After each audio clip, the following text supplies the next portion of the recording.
கண்டிப்பா இந்த 5 விஷயத்தை மட்டும் செம்பொழிலுக்கு போறப்போ மிஸ் பண்ணிடாதீங்க, அப்புறம் வருத்தப்படுவீங்க. 1. நீங்க உள்ள போன உடனே உரியடி, இளவட்டக்கல், உண்டிவில், பலூன் ஷூட்டிங், பானை செய்யறதுன்னு ஏகப்பட்ட கேம்ஸ் இருக்குங்க.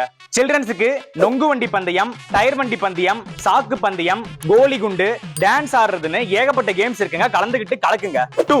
மொத்தம் 250 வகையான விலங்குகள் இருக்குங்க. நீங்க எல்லாத்தையும் பார்க்கலாம், உங்க குழந்தைகளுக்கு காட்டலாம். ஆனா முக்கியமான விஷயம் என்னன்னா, நீங்க ஜல்லிக்கட்டு காளையோட நின்று போட்டோ எடுத்துக்கலாம், அதை உங்க வீட்டுல ஃப்ரேம் போட்டு மாட்டிக்கலாம். 3.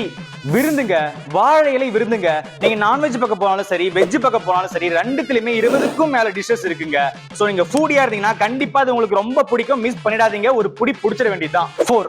நல்லா சாப்பிட்டதுக்கு அப்புறம் கொஞ்சம் தூரம் நடக்கணும்ல. சோ அங்க போட்டிருக்க தமிழ் பாரம்பரிய கண்காட்சிகளை பார்த்துட்டு அப்படியே போட்டிருக்க ஸ்டால்ஸுக்கு போயிட்டு நம்ம விவசாயிகளும் பெண்களும் கிராம நிறுவனங்களும் தன்னோட கையாலே செஞ்ச கலைத்துவமான பொருட்களை வாங்கிக்கலாம். 5. ஒருவேளை உங்களுக்கு பானை செய்ய கத்துக்கணும், பறையடிக்க கத்துக்கணும், கரகாட்டம், ஒயிலாட்டம் ஆட கத்துக்கணும்னா அங்க 18 ஒர்க் ஷாப் நடக்குதுங்க. அதை அப்படியே கத்துக்கிட்டு அங்க நடக்கிற கலை நிகழ்ச்சிகள்லாம் பார்த்துட்டு மறக்கவே முடியாத மெமரிஸோட உங்க வீட்டுக்கு நீங்க போகலாம். உங்களுக்கு ஒரு ரகசியம் சொல்லவா? இதோட டிக்கெட் பிரைஸ் வந்து பெரியவங்களுக்கு 150, சில்ட்ரன்ஸுக்கு 100. அதே நீங்க வியாழன் வெள்ளி 21, 22ஆம் தேதி போனீங்கன்னா உங்களுக்கு 50 ரூபீஸ் கூப்பன் கொடுக்குறாங்க. இந்த வீடியோவை மறக்காம சேவ் பண்ணி வச்சுக்கோங்க. செம்பொழில் சென்னையில் ஒரு கிராமத்து திருவிழா ஆகஸ்ட் 21 to 24ஆம் தேதி நடக்க போகுது. மிஸ் பண்ணிடாதீங்க, உடனே டிக்கெட்டை புக் பண்ணுங்க.